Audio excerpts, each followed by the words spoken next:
Rajyalakshmi productions సంస్థ అధినేతలు సుందర్లాల్ నహతా డూండి 1963లో గుడిగంటల చిత్రం నిర్మించిన తర్వాత ఎన్టీఆర్ శ్రీకృష్ణుడిగా వీరాభిమన్యు పేరుతో మహాభారత కథను సినిమాగా తీయాలని సన్నాహాలు ప్రారంభించారు. అప్పటికే ఎన్టీఆర్ సముద్రాల సీనియర్తో శ్రీకృష్ణ పాండవీయం స్క్రిప్టు రాయించి స్వీయ దర్శకత్వంలో సినిమా తీసే ప్రయత్నాల్లో ఉన్నారు. అయినా డూండి అడగడంతో కాదనలేక వీరాభిమన్యులో నటించడానికి ఎన్టీఆర్ అంగీకరించారు. చిత్ర దర్శకుడిగా వి మధుసూదనరావును ఎన్నుకొన్న తర్వాత మిగిలిన పాత్రల కోసం నటీనటుల ఎన్నిక మొదలైంది. టైటిల్ రోల్ కోసం మొదట హరనాథ్, రామకృష్ణ పేర్లను పరిశీలించారు. అయితే అప్పటికే నర్తనశాల చిత్రంలో శోభన్ బాబు అభిమన్యుడి పాత్ర పోషించి ఉండడంతో మధుసూదనరావు ఆయనకే ఓటు వేశారు.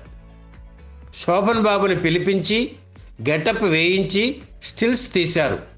కానీ అవి డూండీకి నచ్చలేదు. కానీ మధుసూదనరావు శోభన్ బాబే కావాలని పట్టుబట్టారు. ఎన్టీఆర్ కూడా శోభన్ బాబుని తీసుకుందామని అనడంతో ఎవ్వరూ కాదనలేకపోయారు. ఈ చిత్రంలో కృష్ణుడిగా ఎన్టీఆర్ నటించిన కథలో హీరో మాత్రం శోభన్ బాబే. ఎంతోమంది ప్రముఖ నటీనటులు నటించిన ఆ చిత్రంలో హీరో పాత్ర లభించడం నిజంగా శోభన్ బాబు అదృష్టమే. అంతవరకు చిన్న చిన్న పాత్రలకే పరిమితమైన శోభన్ బాబు వీరాభిమన్యు చిత్రంలో పెద్ద పెద్ద డైలాగులు చెప్పడానికి మొదట్లో చాలా ఇబ్బంది పడ్డారు. దర్శకుడు మధుసూదనరావుతో చివాట్లు కూడా తిన్నారు. ఆ తిట్లు భరించలేక ఒకానొక సందర్భంలో నటనకు గుడ్ బై చెప్పేసి ఊరికి తిరిగి వెళ్ళిపోదామని కూడా శోభన్ బాబు అనుకున్నారు. సెట్లో ఉన్న ఇతర నటీనటులు ఆయన్ను ఓదార్చి ధైర్యం చెప్పడం వల్ల ఆ అందాల నటుడు చిత్ర పరిశ్రమకు దక్కారు.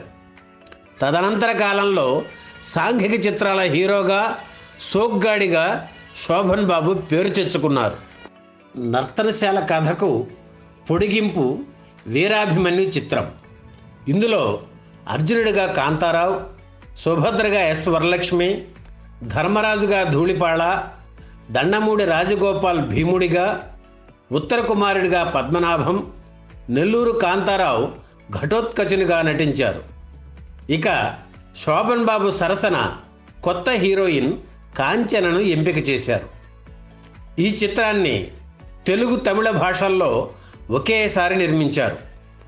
ఆ రోజుల్లోనే ఈ చిత్రానికైన బడ్జెట్ 25 లక్షలు. ఎన్టీఆర్ శ్రీకృష్ణ పాత్రకు పెట్టింది పేరు.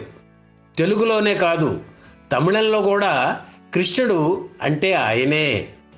అయితే తమిళ వెర్షన్లో ఎన్టీఆర్ను తీసుకోకుండా శ్రీకృష్ణుడి పాత్ర జమినీ గణేశన్తో వేయించడం పెద్ద మైనస్ అయింది.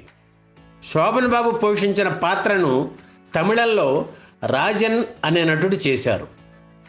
బాహుబలి చిత్రంలో యుద్ధ సన్నివేశాలను అద్భుతంగా తీశారని ఇప్పుడు అందరూ అంటున్నారు. కానీ 50 ఏళ్ల క్రితమే అటువంటి సాంకేతిక సదుపాయాలు లేకపోయినా మహాభారత యుద్ధాన్ని ఈ చిత్రంలో కళ్ళకి కట్టినట్లు చిత్రీకరించారు దర్శకుడు మధుసూదనరావు. ఆయనకు అండగా నిలిచారు ఛాయాగ్రాహకుడు రవికాంత్ నగాయిచ్. ఈ సినిమాలో సూపర్ యానిమేషన్ అనే కొత్త సాంకేతిక ప్రక్రియలో విశ్వరూప సందర్శన సన్నివేశం చిత్రీకరించారు రవికాంత్. ఈ సన్నివేశాన్ని రంగుల్లో చిత్రీకరించడం పెద్ద విశేషం. అలాగే ఘటోత్కచుడికి సంబంధించిన ట్రిక్ షాట్స్ కూడా ప్రేక్షకుల్ని అబ్బురపరిచాయి. ఈ సినిమాకు సెకండ్ యూనిట్ కెమెరామెన్గా ఎస్ వెంకటరత్నం పనిచేశారు. తదనంతర కాలంలో ఆయన కాస్ట్లీయెస్ట్ కెమెరామెన్గా ఎదగడమే కాకుండా శోభన్ బాబుతో ఎక్కువ చిత్రాలకు పనిచేశారు. ఆయనతో కొన్ని చిత్రాలు తీశారు కూడా. శోభన్ బాబు నట జీవితాన్ని సరికొత్త మలుపు తిప్పిన చిత్రం వీరాభిమన్యు.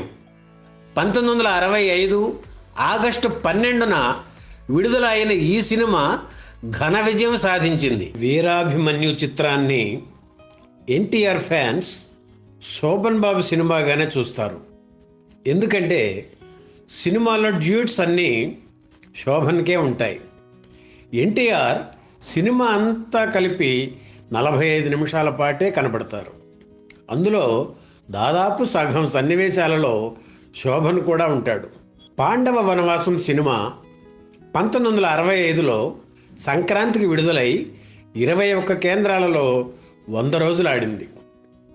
వీరాభిమన్యు 12 కేంద్రాలలోనే ఆడింది.